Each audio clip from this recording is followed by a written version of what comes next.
आश्योहम।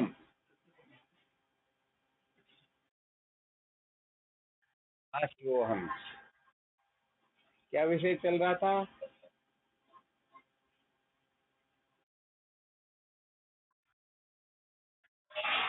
संसार को बनाए रखकर कभी भी सत्य का साक्षात्कार नहीं किया जा सकता, यही विषय चल रहा था ना।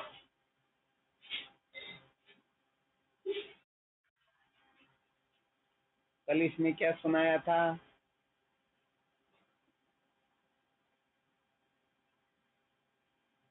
चलो आज यहाँ पर और विशेष बताते हैं।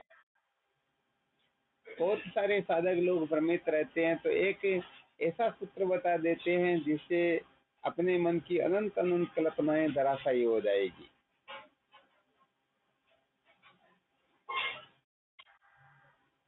फिर अपना जो विषय चल रहा था, काम क्रोध लोभ मोह मद मत्सर, उसी पर फिर विचार करते हैं।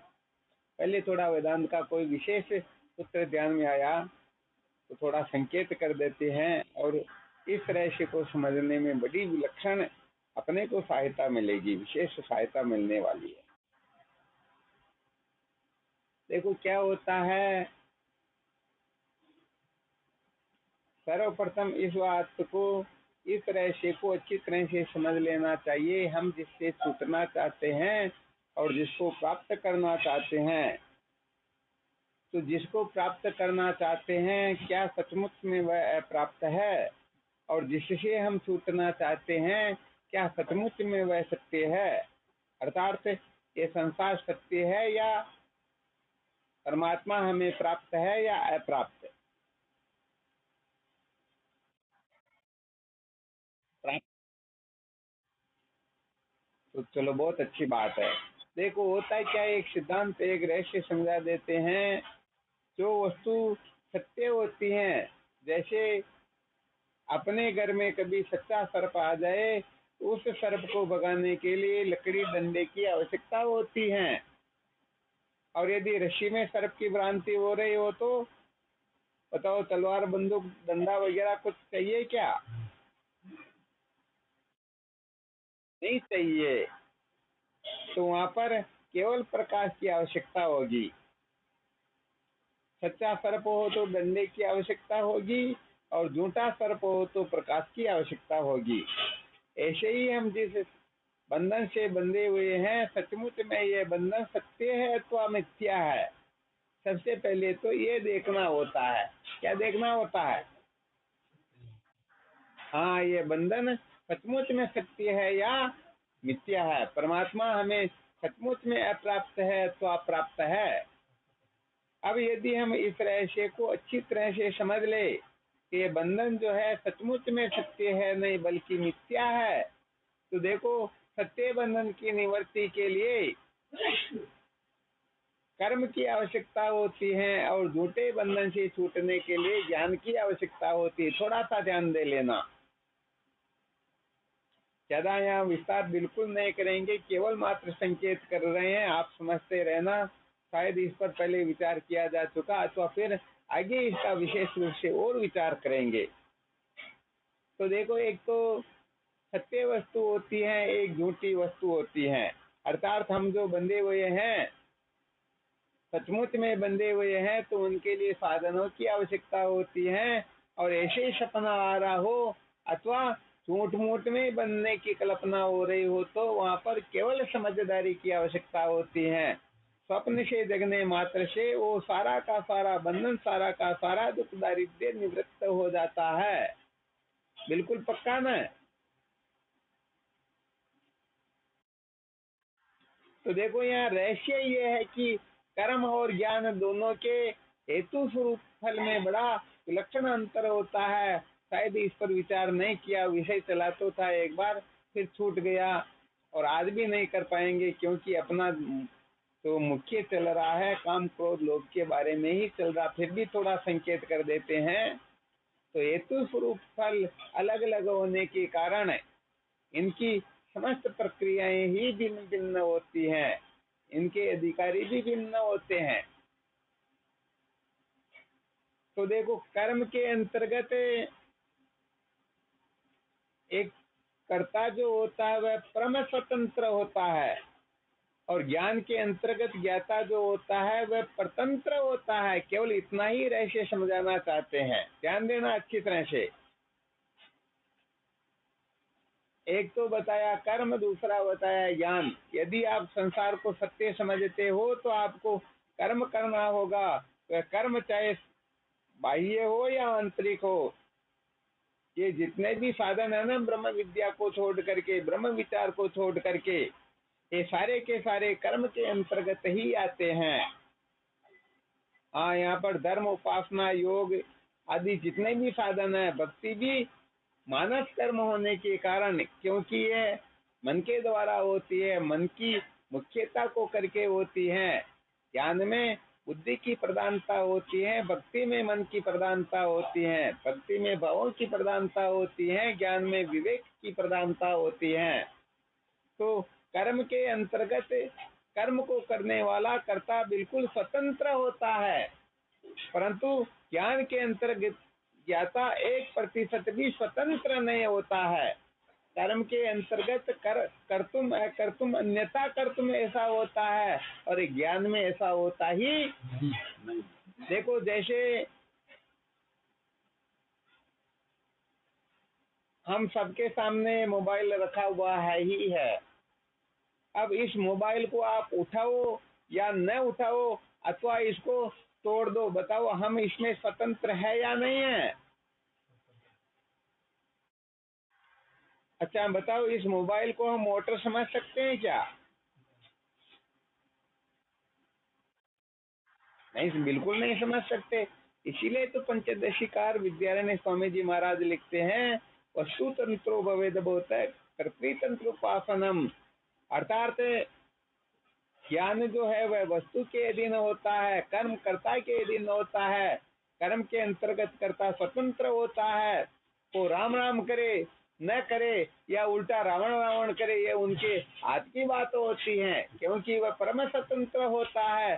परंतु ज्ञान में 1% भी स्वतंत्र नहीं होता है। ज्ञान की जो पद्धति होती है, शैली होती है, जो तरीका होता है, उसी तरीके से ही ज्ञान प्राप्त करना होता है। उसको छोड़ करके कोई करोड़ करोड़ उपाय क्यों न करे, सचमुच में स्वप्न में भी ज्ञान होने वाला है ही नहीं।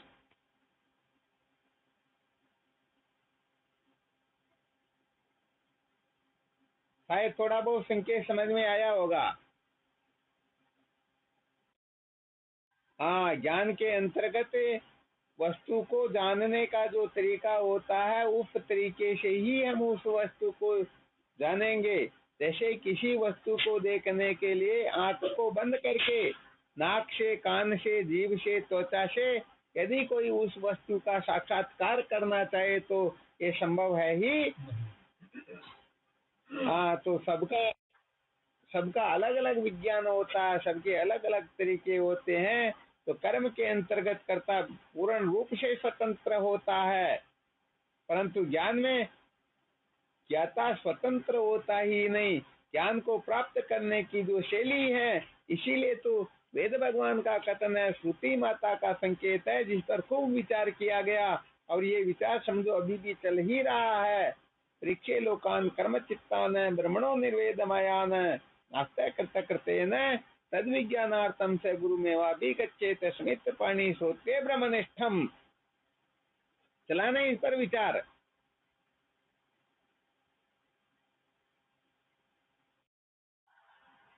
तो सबसे पहले तो परीक्षा करनी होती है, और फिर विरक्त होना होता है, फिर चतुष्टय साधन संपन्न होकर के श्रोते ब्रह्मनिष्ठ गुरुदेव के सानिध्य में बैठ करके फिर वेदांत का श्रवण मनन निधिध्यासन करना होता है। तब जा करके हम सदा सदा के लिए कृतार्थ हो पाते हैं। इसके सिवाय संभव है ही नहीं।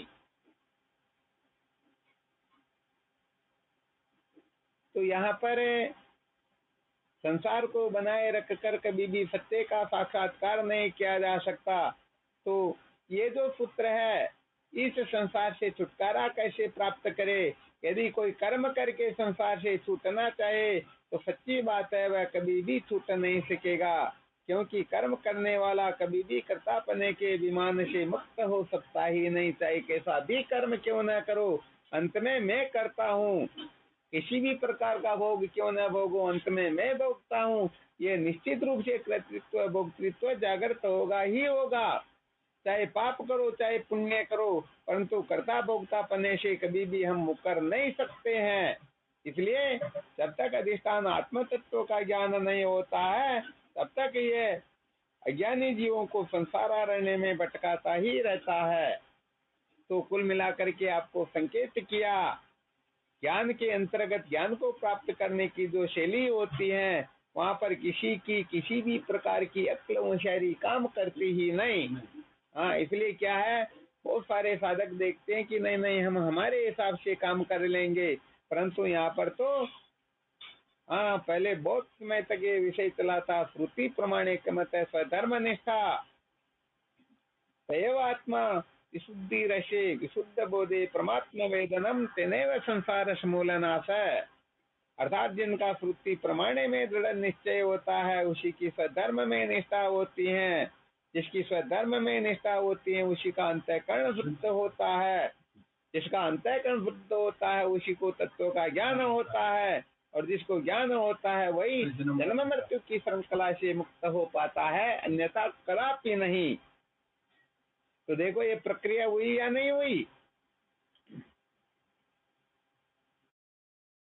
हाँ, तो कुल मिलाकर के हमें तत्व जिज्ञासा जागृत हो, तब तक हम पूर्ण रूप से स्वतंत्र होते हैं। जब तक गुरुदेव की शरण में जाते हैं, तब तक हम पूर्ण रूप से स्वतंत्र होते हैं। हम जैसा चाहे वैसा कर सकते हैं, परंतु जब गुरुदेव के शरणागत हो जाते हैं, तो अपनी समस्त अक्ल होशियारियों को एक तरफ रख देना चाहिए। उसके पश्चात तो केवल और केवल मात्र गुरुदेव श्रुति संत शास्त्र की आज्ञा ही प्रमाणित होती है। यदि हम ऐसा न करके कुछ भी करेंगे, तो हम भटक निश्चित रूप से जाएंगे। तो यहाँ पर थोड़ा संकेत किया गया, अविद्या के बंधन से छुटकारा कैसे होता है, अथवा संसार को बनाए रखने का जो आग्रह है, इस आग्रह से छुटकारा कैसे प्राप्त करे। तो कर्म के द्वारा तो संसार कभी छूट सकता ही नहीं, क्योंकि संसार सचमुच में है ही नहीं। हाँ, एक बार वशिष्ठ जी महाराज ने भगवान राम को सुना दिया था, हे राम, जब महाप्रलय होता है तब ब्रह्मा विष्णु शंकर भी नहीं रहते हैं।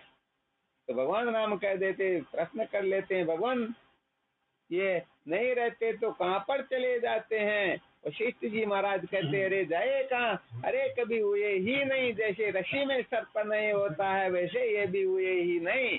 अरे जब तक स्वप्न होता है, तब तक सारा का सारा नाम रूपात्मक प्रपंच प्रतीत होता है, और जो इस स्वप्न से जग गए, तो आत्मा तत्व के सिवाय किंचित मात्र कोई वस्तु शेष रहती ही। तो वही देखो, जब तक ज्ञान नहीं होता है, तब तक कहने का मतलब हम अनेक प्रकार से स्वतंत्र होकर के कुछ भी कर सकते हैं, परंतु जब आदम संपन्न होकर के ब्रह्म विचार की ओर प्रवृत्त हो जाते हैं, उस समय तो केवल और केवल मात्र श्रुति माता जिस प्रकार से हमें आदेश निर्देश करती हैं, वैसा ही करना होता है। वहाँ पर फिर मन का व्यापार शांत हो जाता है, और बुद्धि भी काम नहीं करती, परंतु जो रजोगुण तमोगुण से विनिर्मुक्त जो शुद्ध सत्वगुण से संपन्न है, वही बुद्धि यहाँ पर काम करती है। इसलिए ये देह इंद्रिया प्राण मन आदि तक जितने भी हैं, ये सारे के सारे धराशायी हो जाते हैं, सारे के सारे कर्म के अंतर्गत आते हैं। हालांकि बुद्धि भी इसी के अंतर्गत आती है, परंतु रजोतमो से विनिर्मुक्त बुद्धि जो होती है, वही वेदांत विचार करने के योग्य होती है। और वैसे देखा जाए तो वह बुद्धि भी परमात्मा तत्व को प्रकाशित नहीं करती है, परमात्मा को प्रकट नहीं करती है, परमात्मा का साक्षात्कार नहीं करवाती है। अरे जैसे कुंडे से ढकी हुई मणि, डंडा क्या काम करता है, केवल मात्र कुंडे को फोड़ देता है। कुंडे के फूट जाने के बाद में मणि स्वयं प्रकाश होती है, फिर अलग टॉर्च जलाने की आवश्यकता रहती ही नहीं। हाँ, ब्रह्मणो अज्ञान नाशाय वृत्ति व्याप्ति अपेक्षिता, पंचदशिकार विद्यारण्य स्वामी जी महाराज लिखते हैं, दो प्रकार की जो वृत्तियां होती हैं, जब पंचीकरण आदि का अध्ययन करेंगे, विचार चंद्रोदय विचार सागर, तब थोड़ा इनका रहस्य स्पष्ट होगा। अभी नाम तो सुन लेते हैं ताकि ध्यान में रहे कि कोई ऐसी वस्तुएं भी होती है जिनको हमें अच्छी तरह से जानना समझना है। तो एक तो फल व्याप्ति होती है, एक वृत्ति व्याप्ति होती है। हाँ, जहाँ जड़ वस्तुओं का साक्षात्कार करना हो वहाँ पर इन दोनों की आवश्यकता होती है, परंतु आत्म तत्व के साक्षात्कार में फल व्याप्ति की अर्थात वहाँ किसी प्रकार का अभिमान उदय होता ही नहीं, तो वहाँ वृत्ति व्याप्ति की आवश्यकता होती है। तो ये वृत्ति व्याप्ति केवल और केवल मात्र आवरण भंग करती है, और यही कारण है कि हमारे सिद्धांत ग्रंथों में हमारे महापुरुषों ने एक प्रकार का सूत्र निकाला, और वह सूत्र क्या है? सर्व वेदांत ग्रंथ आवरण भंगे प्रवृत्ता। जितने भी वेदांत के ग्रंथ ये तत्व का साक्षात्कार नहीं करवाते हैं, बल्कि केवल और केवल मात्र आवरण का भंग कर देते हैं। आवरण का भंग होने के पश्चात अरे ब्रह्म जो है, परमात्मा जो है, स्वयं प्रकाश है।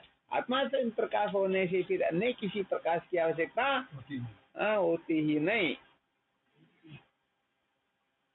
तो चलो इस संकेत को बहुत अच्छी तरह से ध्यान रखना। अभी जो आप ध्यान दे करके सुन रहे हो, काम क्रोध लोभ से कैसे छुटकारा प्राप्त किया जाता, सचमुच में यदि पूर्ण रूप से छुटकारा प्राप्त कर भी लोगे, और कहाँ तक कहा जाए, ब्रह्मलोक तक के भोगों से आपको सचमुच में विरक्ति क्यों न हो जाए, और आप चतुष्टय साधन संपन्न होकर के, पता नहीं समस्त साधनों से संपन्न होकर के भी यदि ब्रह्म विचार नहीं कर पाओगे, तो सचमुच में अविद्या के बंधन से छुटकारा मिलने वाला है ही नहीं। हाँ, असली वस्तु होती है ज्ञान। हाँ, ध्यान रखना, ये सारे के सारे साधन जो किए जा रहे हैं उस ज्ञान के लिए ही है। यदि ज्ञान की तरफ से कोई आंख बंद कर लेगा, ज्ञान को अमान्य कर देगा, ज्ञान की अवहेलना कर देगा, तो ये सारा का सारा करना, अरे जैसे अनेक प्रकार के बड़े अच्छे से अच्छे व्यंजन बनाए और बना करके फिर कीचड़ में डाल दे, वह वाली स्थिति हो जाएगी। इसीलिए कहने का मतलब, जो ज्ञान की अवहेलना कर देते हैं वो अनंत जन्मों की साधन प्रणाली को, साधन भजन को ही मिट्टी में मिला देते हैं। तो जिनका अंतिम जन्म होता है सातवीं अध्याय के 19वें श्लोक के अनुसार, औनाम जन्म नामन्ते ज्ञानवान माम प्रपद्यते वासुदेव सर्वमिति समात्मा सुदुर्लभ है। तो जिनका अंतिम जन्म होता है उसी को ब्रह्म साक्षात्कार होता है। तो ब्रह्म साक्षात्कार होने से पहले जितने भी साधन हैं, वो साधन तभी कृतार्थ होते हैं जब अज्ञान की निवृत्ति हो जाती है, ये ब्रह्म विद्या जागृत हो जाती है, तो अनादिकाल के साधन भजन, हाँ, ये सब के सब सफल हो जाते हैं। और यदि अज्ञान की निवृत्ति नहीं हुई तो अभी तक उन साधनों का जैसा फल मिलना चाहिए वैसा अभी तक मिला नहीं। हाँ, चलो ठीक, इसके बारे में खूब मंथन करना, खूब विचार करना, अच्छी समझ प्राप्त करते रहना। क्योंकि ज्ञान यदि प्राप्त करना हो, ज्ञान के रहस्य को समझना हो, ज्ञान अपने हृदय में प्रकट हो, और ये ज्ञान अज्ञान को सदा सदा के लिए भस्म कर दे, ऐसी कोई नियत रखते हैं, समझ रखते हैं, ऐसा निश्चय करके बैठे हैं, तो इस ब्रह्म विद्या की प्राप्ति के लिए अपनी समस्त अक्ल होशियारियों को खूंटी पर टांग देना। 1% भी अक्ल होशियारी मत लगाना, लगाओगे तो निश्चित रूप से भटक जाओगे। और कर्म के क्षेत्र के अंतर्गत आप जैसा चाहो, आप राम राम करो, कृष्ण कृष्ण करो, नारायण नारायण करो, कैसा भी साधन करो, कैसे भी करो, किस समय करो, ये सब में आप परम रूप से, पूर्ण रूप से स्वतंत्र हो ही हो। तो कहने का मतलब, कर्म के द्वारा ये विद्या का जो चक्र है, अविद्या के बंधन से छुटकारा जो है वो हो नहीं सकता। इसको पहले सिद्ध किया जा चुका है कि कर्म विद्या का कार्य होने से कार्य कारण को नष्ट नहीं कर सकता है। जैसे फल मूल को नष्ट नहीं कर सकता है, वैसे ही ये कर्म अज्ञान को निवर्त नहीं कर सकता, अज्ञान को मजबूत जरूर कर सकता है। अज्ञान को क्या कर देता है? और मजबूत कर देता। मजबूत कैसे करता, कोई दृष्टांत देकर के बता सकते हैं क्या?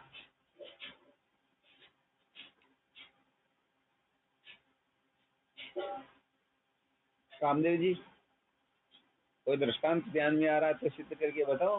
कर्म के द्वारा अज्ञान और दृढ़ हो जाता है, और पुष्ट होता है, और मजबूत होता है। छुटकारा नहीं मिलता बल्कि और मजबूत होता। कैसे?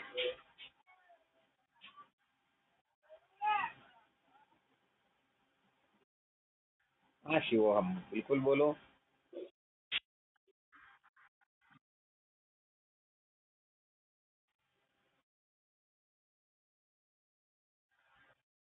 बहुत बहुत धन्यवाद, बहुत अच्छी बात है। हम जो इस संकेत से समस्त साधक समस्त रहस्यों को समझ गए होंगे। जैसे रस्सी में जो सर्प प्रतीत होता है ना, उसको यदि कोई डंडा लेकर के मारने के लिए जाए, ये डंडा लेकर के मारने के लिए दौड़ना क्या कर्म है या ज्ञान है? क्या है ये? डंडा लेकर के मारने के लिए दौड़े, इसको कर्म कहेंगे या ज्ञान कहेंगे? हाँ, बिल्कुल कर्म कहेंगे। तो देखो, डंडा लेकर के मारने के लिए दौड़े, तो बताओ हम सचमुच में उसको सर्प समझ रहे हैं या नहीं समझ रहे हैं? तभी जा रहे, वरना हाँ, वरना जाना थोड़े होगा। तो कर्म करेंगे, तो कहने का मतलब ये और पुष्ट होगा। हाँ, बहुत धन्यवाद। इसीलिए देखो, एक सूत्र और ध्यान में आया। पंचदशीकार विद्यारण्य स्वामी जी महाराज तृप्तिदीप प्रकरण में बड़े विलक्षण ढंग से इस सूत्र को लिखते हैं कि तत्व जिज्ञासा जागृत होने के पश्चात, किसी को ध्यान में है क्या ये शायद विचार सागर दर्पण में भी पढ़ने के लिए मिली होगी किसी को। जिज्ञासा में प्रवृत्त होने पर कर्म विधि का आदर न करे, ऐसा किसी को ध्यान में है क्या लिखा हुआ? हाँ, शायद पढ़ा भी नहीं होगा।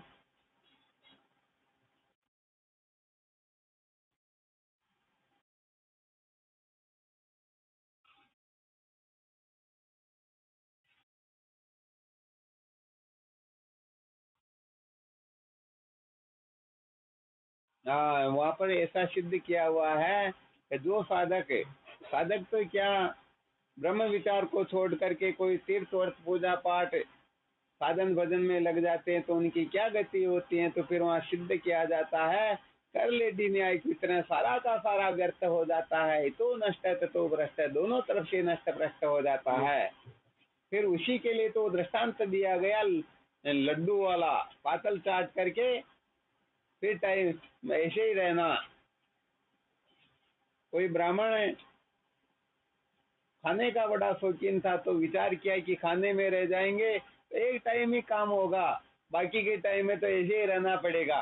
तो उसने युक्ति निकाल ली, खाने का काम करना ही नहीं, आज तो लेने का ही काम करना, ले और पीछे रखो, और बाद में फिर 10, 5, 15 दिन तक तो अपना काम चल ही जाएगा। अब जो भी आते, अरे भाई मेरे कुछ नहीं, रखो, आगे गए, अरे भाई रखो रखो रखो, और लेता पीछे रख देता। अब क्या होता है, जब पूरी पंक्ति निवृत्त हो जाती, उठता है तो देखता है पीछे एक कुत्ता आराम से बड़े मजे से उन पकवानों को खा रहा है।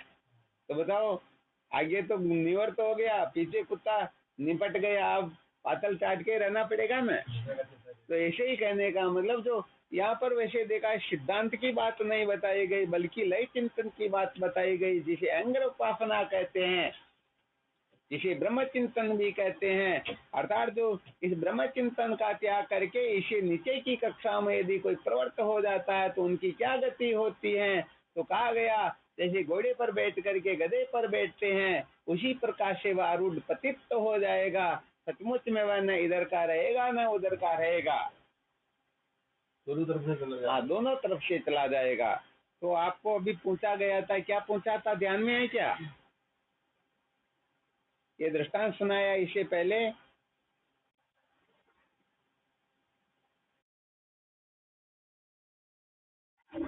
हाँ, क्या, बहुत धन्यवाद, रमेश जी ने बहुत अच्छा ध्यान रखा। धन्यवाद, वास्तव में सुरवीर है भाई।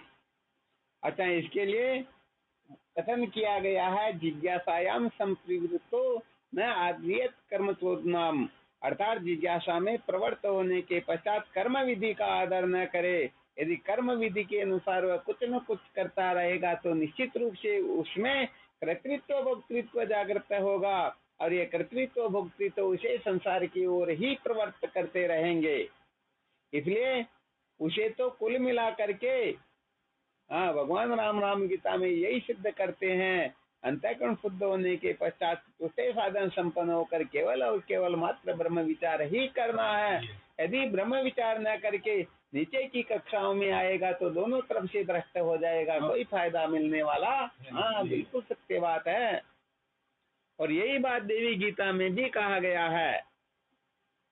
देवी भी यही उपदेश कर रही हैं देवी गीता में, कि ये सम समुच्चय जो है ये वेद से विरुद्ध है। कर्म समुच्चय का जरूर वेदांत में बड़ा महत्व दिया गया है, इसे ग्रहण किया गया है। कर्म समुच्चय स्वीकार्य है, परंतु सम समुच्चय त्याग होता है।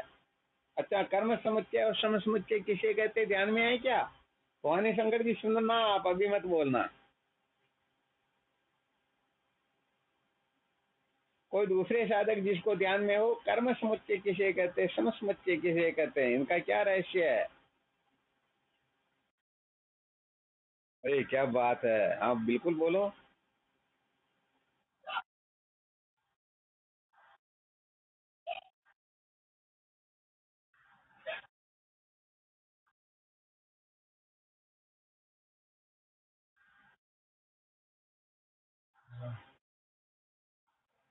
चलो, बहुत धन्यवाद, कोशिश तो की, परंतु थोड़ा पूरा क्लियर नहीं हुआ। और कोई दूसरे साधक?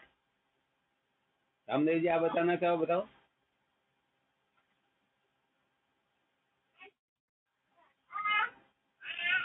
हाँ, वेदांत शास्त्रों में इसका बड़ा विलक्षण वर्णन किया गया है। इस रहस्य को बहुत अच्छी तरह से समझना होता है। इसको यदि ठीक तरह से नहीं समझा तो साधक निश्चित रूप से भटकेंगे, और भटकाने के लिए फिर साक्षात भगवान कृष्ण की वाणी का वो ब्यौरा देते हैं कि फलाने अध्याय के अंतर्गत 5वें अध्याय में ये बातें इस प्रकार से लिखी हुई हैं, तीसरे अध्याय में भी यह बताया गया है। परंतु उनका वो रहस्य नहीं समझते हैं, तो फिर उठपटांग ही तो निश्चय करेंगे।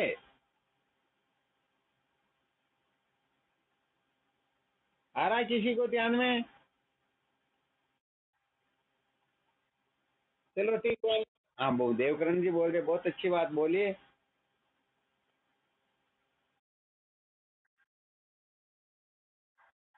नहीं, यहाँ पर कर्म समुच्चय और सम समुच्चय से तात्पर्य क्या है? अपने को अपनी भाषा में बताना।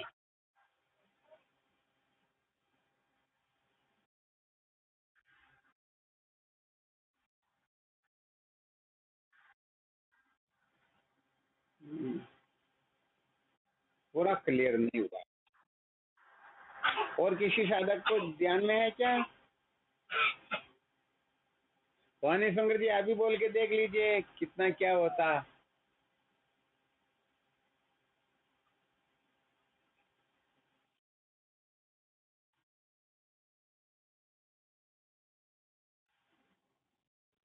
नहीं, कर्म समुच्चय सम समुच्चय कहती, वो तो जब उसका उनका खंडन करेंगे तब ये बताना होगा, अभी नहीं। अभी तो कर्म समुच्चय सम फिर है।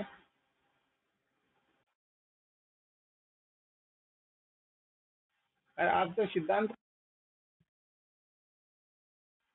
सिद्धांत का कथन कर रहे हो। कर्म समुच्चय किसे कहते, सम समुच्चय किसे कहते, इस पर अपने को अपना अनुभव प्रकट करना, ये तो आप वेदांत का रहस्य।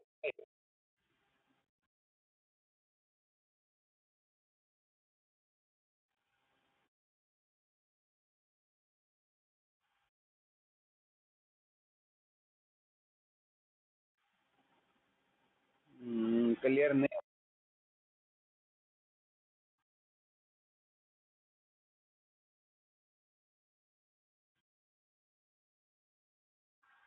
नहीं, क्लियर नहीं हुआ। और भी कोई साधक है?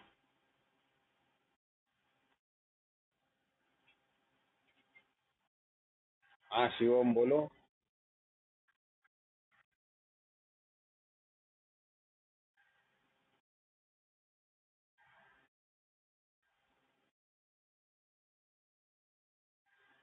बिल्कुल गड़बड़ हो गया। और भी कोई साधक बोलना चाहे तो?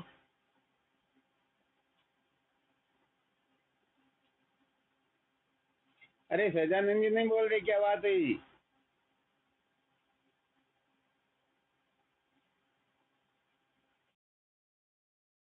हाँ, चुप रहने में फायदा, बहुत अच्छी बात है।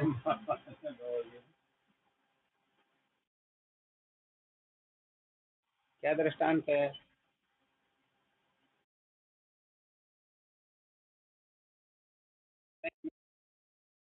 ये सारे खंडन मंडन। ये सारे के सारे खंडन मंडन में आएंगे, अभी इसमें ये नहीं। अभी जो प्रश्न किया जा रहा है ना। हाँ शिवम बोलो।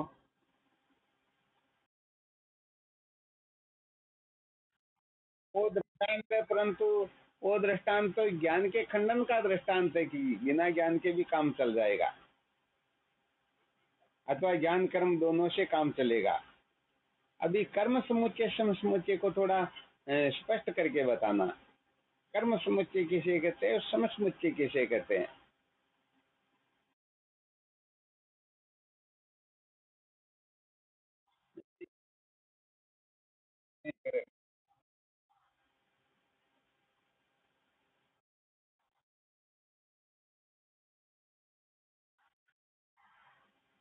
पूजा तुम बता रही? चलो मौन रह रहे हैं। चलो ठीक है।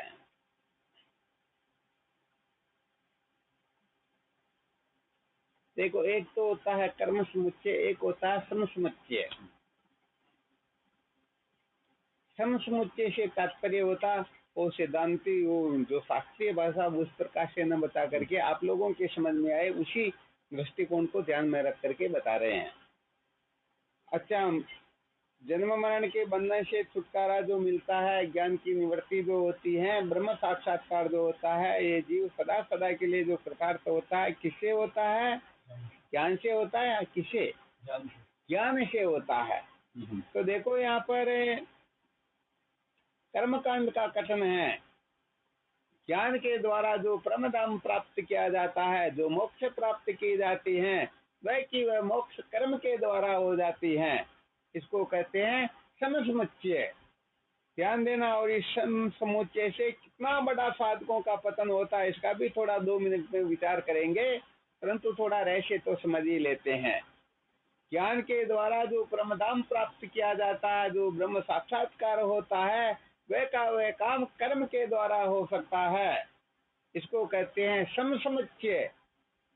और कर्म समुच्चय से तात्पर्य होता है, सबसे पहले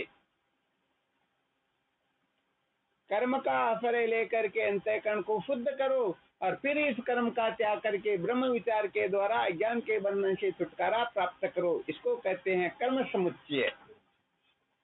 तो वेदांत जो है ये कर्म समुच्चय को स्वीकार करता है और सम समुच्चय का खंडन करता है। और बाकी जो बहुत सारे लोग हैं, बाकी तो क्या सांख्य सिद्धांत के अलावा जितने भी संसार में हैं, ये सब के सब सम समुच्चय को मानने वाले होते हैं। और इसमें फिर प्रमाण देते हैं, यत सांख्य प्राप्यते स्थानम तद्योगे रप्ति गम्यते, एकम सांख्यम च योगम चये पश्यति। अर्थात सांख्य के द्वारा जो परमधाम प्राप्त किया जाता है, कर्म के द्वारा भी क्या प्राप्त किया जा सकता?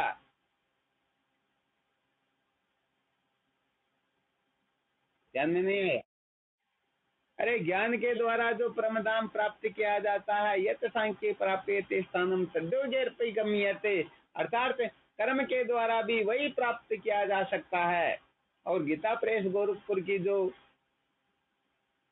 भगवत गीता जी हैं, उसके अंतर्गत भूमिका में ही यह दृष्टांत दे करके सिद्ध किया गया है। जैसे गंगा जी जाने के लिए 2 रास्ते होते हैं, आप इस रास्ते से जाओ चाहे उस रास्ते से जाओ, बताओ दोनों रास्ते से गंगा जी पहुंच सकते हैं या नहीं पहुंच सकते हैं? हाँ बिल्कुल पहुंच सकते हैं। तो देखो यहाँ पर यदि हम विचार करें, यहाँ जो 2 रास्ते बताए, एक रास्ता कर्म का होता है, दूसरा रास्ता ज्ञान का होता है। तो ज्ञान के द्वारा जिस परमात्मा को प्राप्त किया जाता है, कर्म के द्वारा भी उसी परमात्मा को प्राप्त किया जाता है, ऐसा वहां पर निरूपण किया गया है। आ गया समझ में? अब देखो यहाँ पर क्या होता है, जैसे थोड़ा सिद्ध करके बता रहे हैं, जो जिस रास्ते से जा रहा है उसके लिए वह रास्ता ठीक है, परंतु समझो दूसरा तो बेकार हो गया ना, निरर्थक हो गया ना। आ गया समझ में? अरे भाई, जैसे कर्म के मार्ग से जो जा रहा है उसके लिए ज्ञान मार्ग बेकार हो गया, और ज्ञान मार्ग से जो जा रहा है उसके लिए कर्म बेकार हो गया। तो यहाँ ध्यान देना, कर्म मार्ग पर जाने वाले यदि कर्म से ही अविद्या के बंधन से छुटकारा प्राप्त कर ले, उसी से कृतार्थ हो जाए, तो उनके लिए ज्ञान तो गुड़ गोबर हो गया ना, बेकार हो गया ना, व्यर्थ हो गया ना। अरे जिसके लिए भगवान नारायण स्वयं ऊंची भुजा उठा करके गर्द गर्द करके कह रहे हैं, नहीं ज्ञाने न सद्वशम पवित्रम यह विद्यते, ज्ञान के समान पवित्र करने वाला कोई है ही नहीं। वेद भगवान अनेक श्रुति स्मृतियां ये सिद्ध करती हैं, कर्मणा बध्यते जंतु विद्या से मुच्यते ज्ञानम मोक्षमापनोति ज्ञानादेव तु केवल्यम तमे विदित्वात्मृतमेति नान्य पंथा विद्यते एनाय। तो अनेक श्रुतियां ये सिद्ध कर रही कि ज्ञान के सिवाय और कोई रास्ता है ही नहीं। तो बताओ, जो कर्म के मार्ग से जन्म मरण के बंधन से छुटकारा प्राप्त कर लेगा, उसके लिए तो ज्ञान सारा का सारा बेकार हो गया ना। अरे भाई समझो, जो सिर को काट करके धड़ को रखना चाह रहा हो, एक नंबर का मूर्ख होगा या नहीं होगा। तो यहाँ पर कहने का मतलब, यदि कोई मस्तिष्क की अवहेलना कर देता है तो धड़ का कोई औचित्य होता ही नहीं। देखो, अपन सिद्धांत के अनुसार थोड़ा दिग्दर्शन करवा देते हैं। वेदांत के अनुसार कर्म जो है व्यर्थ है ही नहीं, कहने का मतलब बेकार है ही नहीं, क्योंकि वेदांत का कहना है कर्मोपासना के द्वारा अंतःकरण को शुद्ध करके ज्ञान के द्वारा ये जीव अजर अमर होता है। तो बताओ, ज्ञान की दृष्टि से कर्म बेकार हुआ क्या? परंतु कर्मकांडी कह देते हैं, नहीं नहीं, हम तो ज्ञान के द्वारा जो प्राप्त होता है कर्म के द्वारा कर लेंगे, उपासना के द्वारा कर लेंगे, भक्ति के द्वारा कर लेंगे। अरे सारे के सारे अविद्या कृत होने से, विद्या के कार्य होने से कभी भी अविद्या को भस्म कर सकते ही नहीं। तो बताओ, कर्म से कैसे अविद्या के बंधन से छुटकारा प्राप्त कर लेंगे? नहीं कर सकते ना। इसलिए ये समसमुच्चय जो है, हाँ, ये त्याज्य है, कर्म समुच्चय स्वीकार्य है। भगवान राम गीता में और देवी गीता में कर्म समुच्चय का ही महत्व बताया गया, इसे ही आदर दिया गया, और सम समुच्चय की इतनी निंदा की गई है कि उनको मिट्टी में ही मिला दिया, वो बोलने लायक ही नहीं रहे। तो वेदांत ये नहीं कहता कि तुम कर्म मत करो, उपासना मत करो, भक्ति मत करो। अरे भाई, जो जो प्रतिबंधक दोष है, जैसे जीवन के अंतर्गत अधर्म है तो उसे मिटाने के लिए धर्म की आवश्यकता होती है, वासना से छूटने के लिए उपासना जरूरी होती है, विक्षेप से छूटने के लिए योग की आवश्यकता होती है, विवेक से छुटकारा पाना तो विवेक की आवश्यकता होती है। तो वेदांत किसी का निषेध नहीं करता है, कुल मिलाकर के अपनी अपनी जगह पर सबको बिठा देता है। भाई तुम देखो, कर्म करो, तुम उपासना करो, तुम भक्ति करो, तुम समाधि लगाओ, तुम विवेक आदि करो, तो इनका किसी का खंडन नहीं हुआ, और ज्ञान के द्वारा अजर अमर हुआ जाता है, विद्या के बंधन से छुटकारा प्राप्त किया जा सकता। बताओ, गड़बड़ कहाँ पर होती है?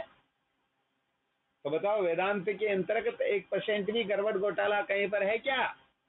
और वेदांत को छोड़ करके जितने भी मत पंथ संप्रदाय है, ये कर्म कांड को जो महत्व देने वाले हैं, चाहे मानसिक कर्म हो चाहे बाह्य कर्म हो, ये ज्ञान की अवहेलना करते हैं। ज्ञान के लिए तो इतनी बातें लिखी हुई हैं कि यदि कोई वेदांती या कोई ज्ञानी नजर भी आ जाए, उनके दर्शन भी हो जाए तो कपड़ों सहित स्नान करो, तब तुम जा करके शुद्ध होगे। तो बताओ, वेद भगवान का और भगवान कृष्ण गीता में जो कहते हैं, हमारे समस्त संत शास्त्र महापुरुषों का जो कथन है, उनसे विरोध हो रहा है या नहीं हो रहा है? अच्छा, आज तो मयंक जी महाराज भी जुड़े हुए, बहुत धन्यवाद है। दृष्टानंद जी महाराज, बिल्कुल सत्य है ना ये बात?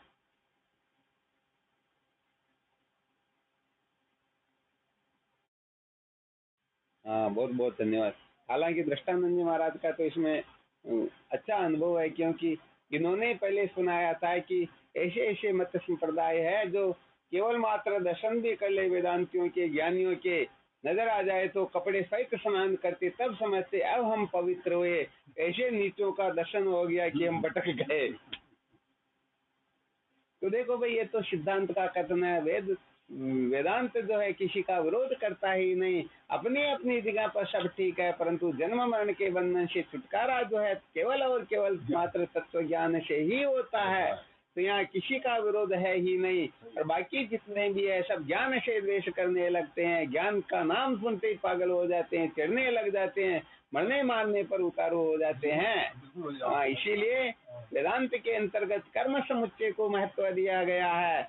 आप चाहे मंदिर में जाकर के पत्थर की मूर्ति को साक्षात भगवान समझ रहे हो, तो वेदांत ये नहीं कहता कि तुम मूर्खता कर रहे हो, बल्कि वेदांत ये कहता है कि नहीं, अभी तुम्हारा यही अधिकार है, तुमको यही करना है। यदि इसको नहीं करोगे तो अरे न तो तुम्हारी बीड़ी सिगरेट छूटेगी, न शराब छूटेगी, न पता नहीं उल्टा सुल्टा बोलना छूटेगा, तो कम से कम अंदर हो तब तक तो गड़बड़ घोटाला नहीं करोगे ना। तो वेदांत सचमुच में किसी का निषेध करता ही नहीं, किसी का खंडन करता ही नहीं। ये तो जब कोई तत्व जिज्ञासु अविद्या के बंधन से छूटने के लिए साधन संपन्न होकर के ब्रह्म विचार की ओर प्रवृत्त हो जाता है, तो फिर उनको कहते कि अब तुमको कचरे में नहीं पड़ना है, अब तो केवल और केवल मात्र ब्रह्म विचार ही करना है। आ गया ना अच्छी तरह से समझ में? वाह, चलो बहुत बहुत धन्यवाद। वैसे आज विषय तो लोभ के बारे में सुनाना था, काम क्रोध लोभ के बारे में तो सुनाया ही था। कल क्या बताया था? लोभ पर विजय कैसे प्राप्त होती है? वैराग्य से। बहुत बहुत धन्यवाद है। तो इसको अच्छी तरह से मंथन करना, ध्यान रखना। वैराग्य के द्वारा ही लोभ पर विजय प्राप्त की जाती है।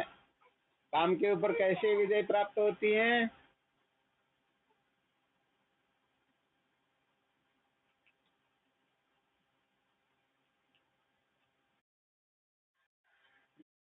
नहीं नहीं नहीं नहीं, आत्मज्ञान की प्राप्ति का साधक तो बहुत ऊंची कक्षा का हो जाता।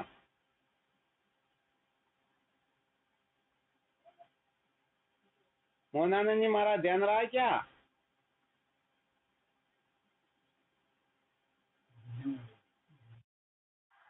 हाँ शिवम।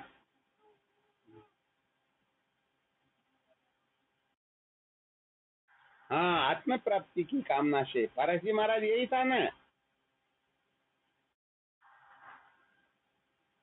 पारस जी जुड़े हुए हैं या? हाँ, जुड़े हुए तो है। चलो, बहुत बहुत अच्छी बात है। आत्म प्राप्ति की कामना से काम के ऊपर विजय प्राप्त की जाती है। यहाँ पर काम का त्याग नहीं होता, काम का क्या होता है? क्या होता है भाई काम का? परिवर्तन होता है। सदुपयोग तो फिर आगे देखेंगे। अभी कम से कम कहने का मतलब काम का त्याग करना हो तो कामना बिल्कुल निवर्त नहीं होती, बल्कि उस कामना को छोड़ करके दूसरी कामना करनी होती है। इसमें क्या दृष्टांत बताया था?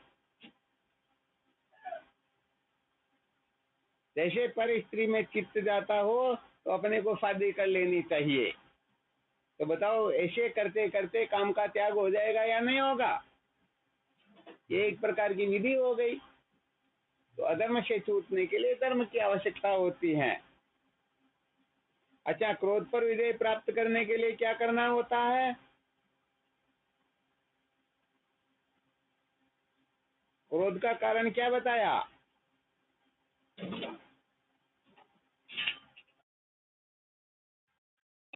मिथ्या ज्ञान। बहुत बहुत धन्यवाद, बहुत अच्छी बात। अर्थात ये देह में हूँ, ये देह मेरा, ये मिथ्या ज्ञान जो है, जिनका देह में जितना अभिमान होता है वो उतना ही क्रोधी होता है। क्योंकि उनकी देह की तरफ यदि कोई देख भी ले तो मेरी तरफ देख कैसे लिया? क्योंकि ममता ममता इतनी पुष्ट होती है। बहुत बहुत अच्छी बात है। और लोभ जो है वैराग्य से निवृत्त होता है। और चलो फिर इन पर कल विचार करेंगे। काम क्रोध लोभ, इनका थोड़ा और विचार करके फिर तीनों का एक सूत्र बताना है। ध्यान रखना, फिर भूल जाए तो याद दिलवा देना। काम क्रोध लोभ, इन तीनों की निवृत्ति एक सूत्र से हो जाती है। वो सूत्र क्या है? वह सूत्र समस्त साधकों के हृदय में अच्छी तरह से जागृत हो जाना चाहिए। और वह यदि जागृत हो गया तो फिर परवाह करने की जरूरत नहीं है। काम आ रहा या जा रहा, क्रोध आ रहा या जा रहा, लोभ आ रहा या जा रहा, क्योंकि संकेत तो पहले कर ही दिया था कि इनकी पूर्ण रूप से निवृत्ति तो विदेह मुक्ति में ही होगी।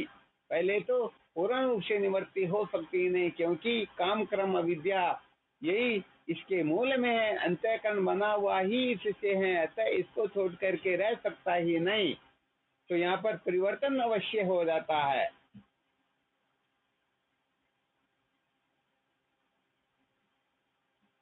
चलो ठीक, अभी जो सुना है इसमें किसी को शंका हो किसी भी प्रकार की तो शंका कर सकते हो, उस पर थोड़ा और विचार कर लेते हैं, वरना फिर कल विचार करेंगे। हाँ, इसका कर्म समुच्चय श्रम समुच्चय के बारे में अच्छी तरह से विचार करना। कर्म और ज्ञान का जो स्वरूप बताया है, हालांकि हेतु स्वरूप फल के बारे में थोड़ा आगे विचार करेंगे। अभी केवल इतना जरूर समझ लेना कि कर्म जो है कर्ता के अधीन होता है, ज्ञान वस्तु के अधीन होता है। वस्तु जैसी है उसको वैसी ही जानना ज्ञान होता है। यदि हम थोड़ा बहुत भी उल्टा जान रहे तो सचमुच में ये ज्ञान है ही नहीं। तो ये ब्रह्म ज्ञान जो है केवल और केवल मात्र ब्रह्म के ही अधीन होता है। कहता चाहे कि मैं दौकनी चला करके परमात्मा को प्राप्त कर लूं तो कल्प कल्पांतर तक भी कर नहीं सकेगा। दौकनी चलाने का मतलब क्या होता है?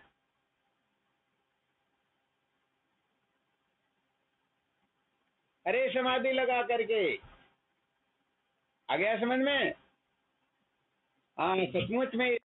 हाँ, अच्छी तरह से निश्चय कर लेना, इस अज्ञान की निवृत्ति न तो धोखनी चलाने से होती है, न जप तप करने से होती, न पूजा पाठ करने से होती, न प्रेम से होती है, न स्वा करने से होती है, किसी से होती ही नहीं। इसको तो अच्छी तरह से गांठ बांध लेना। ये वेदांत है महाराज, यहाँ गड़बड़ घोटाला 1% भी नहीं चलता है। अज्ञान की निवृत्ति सिर्फ ज्ञान से ही होती है। ज्ञान के सिवाय नाने पंथा विद्यते है ना, ये श्रुति माता ने जब मोक्षाप लगा दी, हाँ, फिर तो यहाँ पर सारे के सारे फेल हो जाते हैं। फिर किसी की ताकत नहीं कि यहाँ पर कुछ और बोल दे। तावत गर्जन प्राणी जम्बुका पिने यथा न गर्जती माँ सत्यावत वेदांत केसरी। जंगल के अंतर्गत ये गिदड़ तब तक ही भोंकते हैं जब तक सिंह की दहाड़ न हो। सिंह की गर्जना होने पर सब पता नहीं कहाँ छिप जाते हैं। ऐसे ही जब तक वेदांत की गर्जना न हो तब तक अन्य मत पंथ वाले पता नहीं क्या क्या कहते रहते हैं। और जब वेदांत की गर्जना होती है तो सारे के सारे मौन हो जाते हैं। तो ये वेदांत है महाराज, ये तो साक्षात श्रुति माता का संकेत है। वाह, चलो बहुत बहुत साधुवाद, धन्यवाद। यो हम।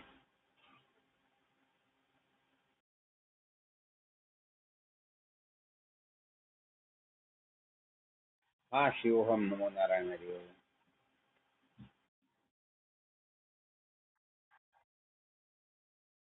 हाँ, शिवोहम। शिवोहम।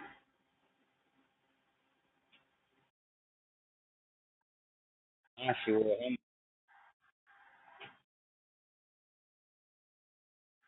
हाँ, शिवोहम।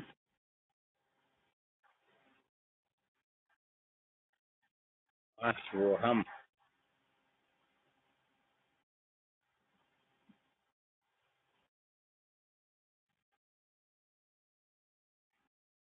हाँ, शिवोहम।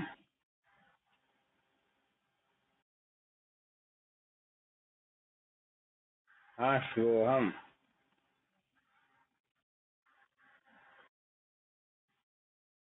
शिवोहम।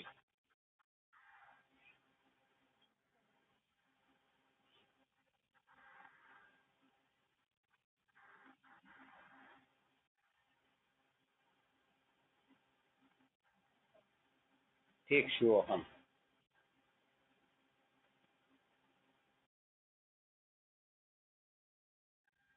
हाँ, शिवोहम।